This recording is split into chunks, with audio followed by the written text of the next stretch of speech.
Beauty standards hold an influential place in our society, impacting the way people interact and perceive both others and themselves. But what would happen if the rather visual approach they take in our society was presented in a more abstract and complex way? Welcome back to the Anomaly Workshop, back again with another deep dive. Beauty standards in Anomalia could be described as a much more abstract phenomenon than in our world, but still hold as much significance as they do in our society. We find this concept interesting to analyze, as it has similarities and differences to our world. Anomalia society is divided into distinct groups: humans, creatures, and energy masters. While there are obvious overlaps between them, such as individuals of both human and creature descent, various species within the category of creatures, or creatures born with a card, making them an energy master as well, these are the three major groups in which the population is typically categorized. Humans dominate the concept of beauty and establish its standards based on their own features. Their distinction traces back to ancient history. Primitive humans were among the first beings the creators granted existence to, becoming a sort of blueprint for the future humanoid beings they would experiment with, choosing features of the various irrational beings that already roamed the earth. This marked the birth of diverse species of creatures, as well as the beginning of their misfortune. As societies grew more complex, creatures' place was positioned below humans. Like a twin born seconds before their sibling, humans clung to their chance at superiority and decision-making. After the modernization of the islands across the world and the centralization of the main island due to its size and location, creatures came to be considered a minority after becoming forcefully relocated to surrounding territories and islands, along with their cultures and sense of belonging, as the living conditions were no longer suitable for many species. Today, the main island remains primarily inhabited by humans as it developed exclusively to their advantage, turning their norm into the accepted standard worldwide. A significant part of this is establishing the standards of beauty, the separation between desirable and undesirable, the parameters of what everyone should strive to achieve, and the metrics by which society values individuals. Anything seen as foreign is rejected by humans, especially when it deviates from the typical human frame. With a standard of 5'7" for A5 individuals and 5'11" for AMAB individuals, those who are significantly taller or shorter than these measurements are often excluded. Humans might get compared to creatures, while non-humans might face blatant othering. Very tall individuals with broad shoulders are frequently perceived as behaving with arrogance or superiority, as though they're looking down on others both literally and metaphorically. This supposed dominance is often unsettling, as only the creators are considered worthy of looking down on others. Humans experience deep discomfort when they lack control over what other bodies are doing, turning anything imposing or physically dominant into a source of rejection. Extreme height distorts the perception of a person's proportions and actions, creating a sense of danger and unease in those around them. Emotionally, those who speak openly about their feelings or share too much about themselves are often considered less attractive. In this society, people may see them as naive, assuming they trust too easily or that they guiltily believe just anyone will generally care about them.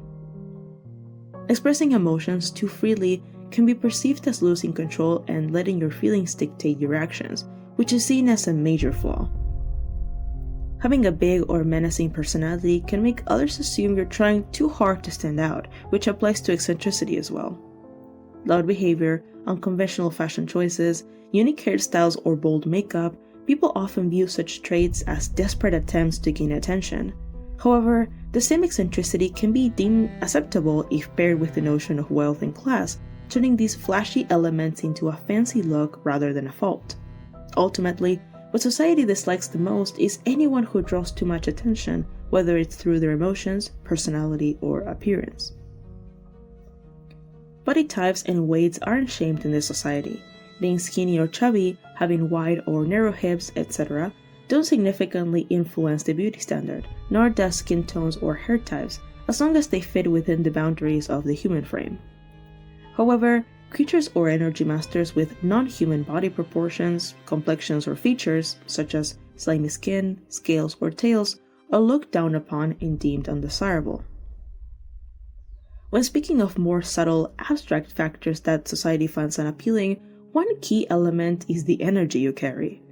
Your entire aura must not appear troubled, worried, sad, or angry, essentially not letting your problems show, even in the features of your face.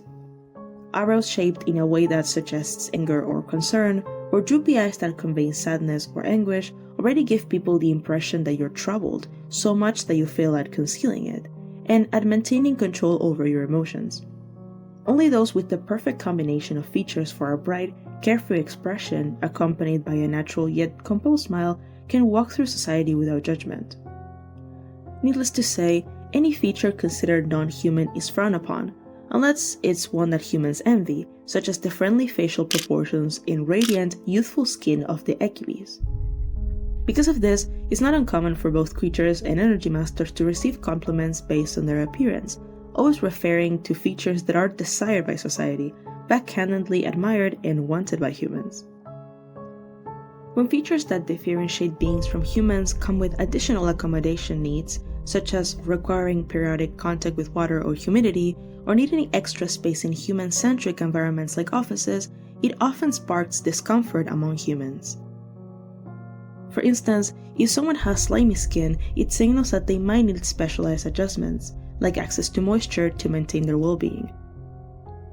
These accommodations are frequently viewed as burdensome, associating them with an undesirable demand for attention and resources. Creatures like these face significant challenges when securing jobs and finding people willing to put up with them. This rejection often comes from a deep discomfort with difference. What humans find unfamiliar feels uncontrollable, foreign, and threatening.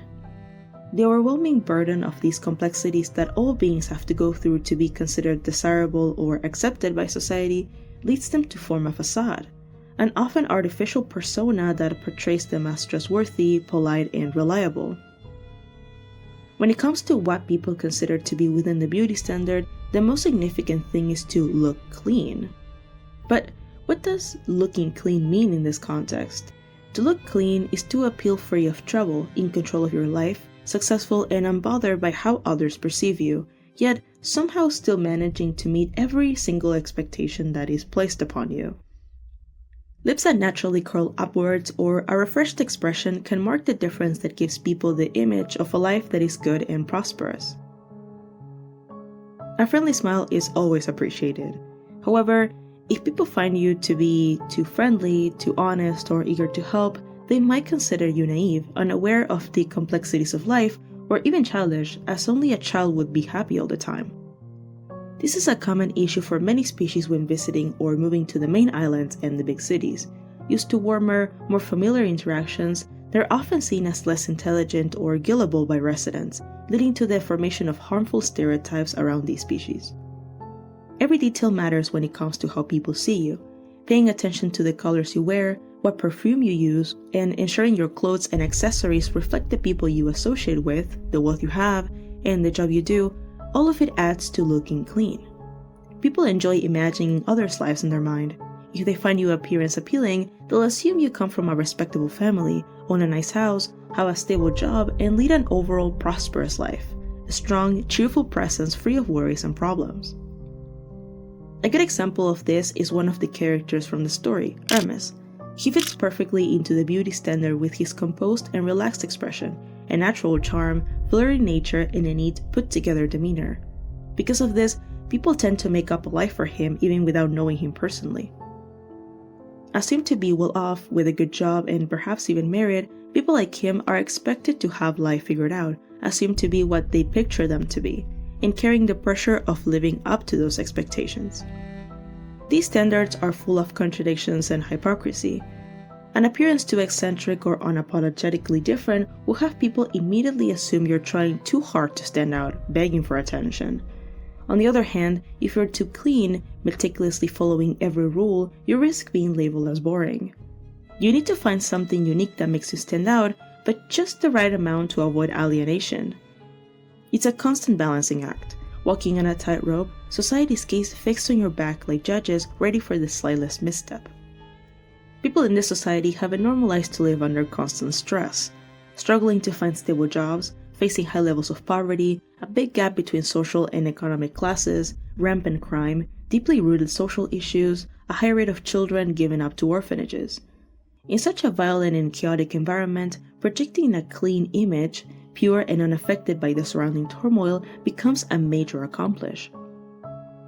A picture of privilege, a trail highly sought after in a desperate society. With such a relentless search for safety, even the way you speak becomes a factor that adds to how approachable and trustworthy you appear to be.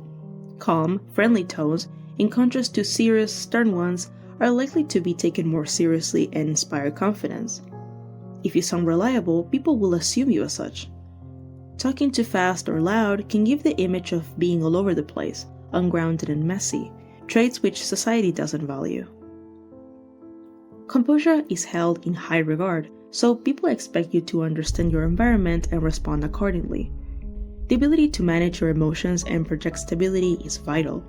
Those who show strong reactions to either upsetting or exciting situations are often viewed negatively, as such displays are seen as a lack of self-control and disruption.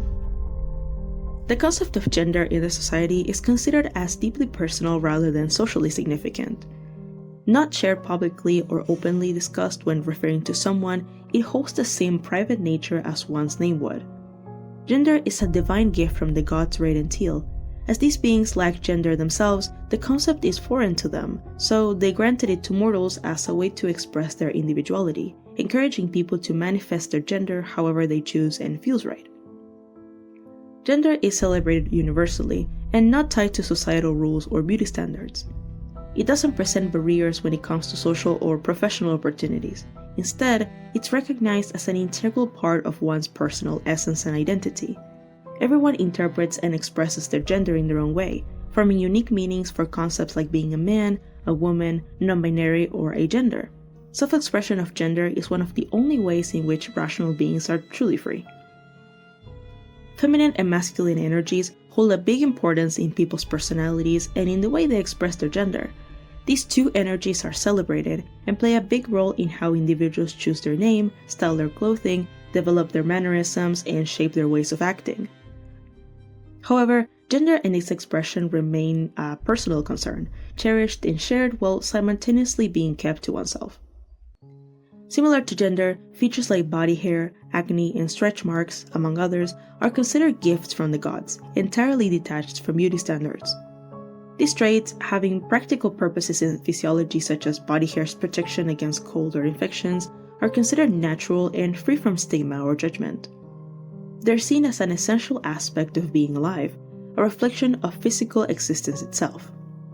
This perspective comes from the creators being non-physical entities.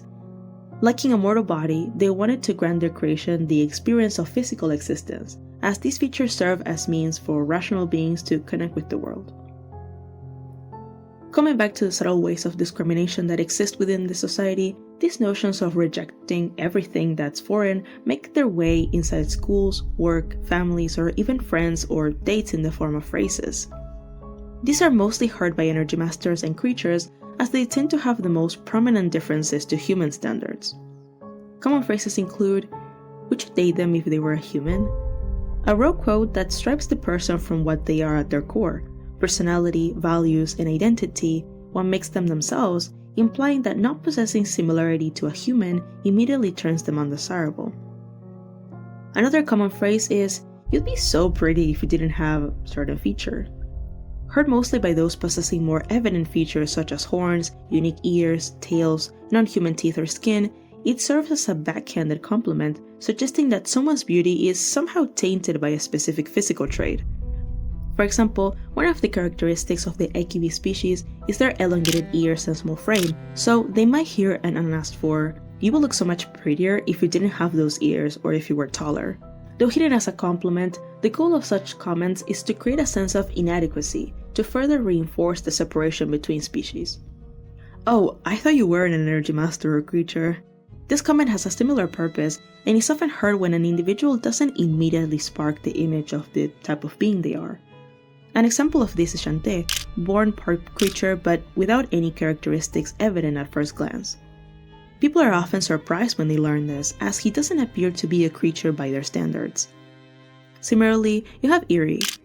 They are an energy master and possess impaired hearing, which makes them rely on their power, which enhances and sharpens their perception of sound to compensate for it.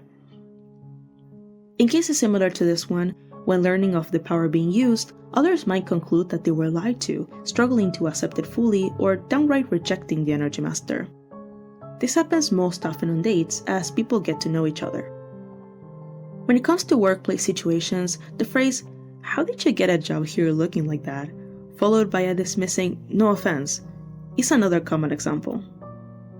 This happens particularly in human-dominated fields, where other types of being have a harder time gaining employment, especially in fields like security and childcare, or even customer service. If a creature or an Energy Master manages to get one of these jobs, others are usually shocked and may question how they even made it to that position, hidden behind fake congratulations. These prejudices extend beyond the workplace, seeping into the media and public discourse as well. Nyki Langed, a public figure known for her work as a model and occasional actor, is no stranger to this.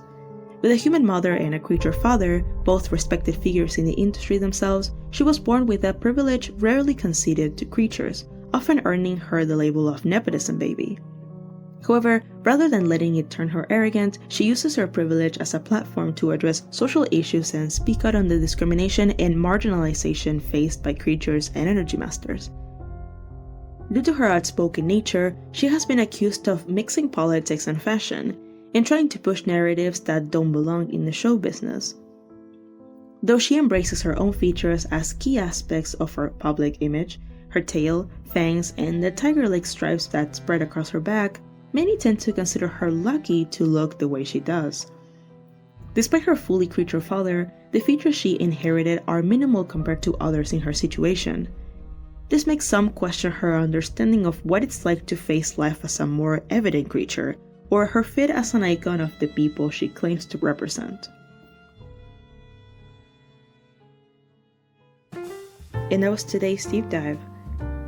We've been wanting to talk about this topic for a while, and truly this is a pretty wide subject as it has a lot of different parts of Anomalia society, which, as you've heard by now, is quite complex and exhausting. I wanted to draw Nyki herself for this tape. We didn't get to cover everything about her in this video, but we'll surely make another one related to media in the future where she'll be the main protagonist. Thank you so much for watching and see you next week. Bye bye.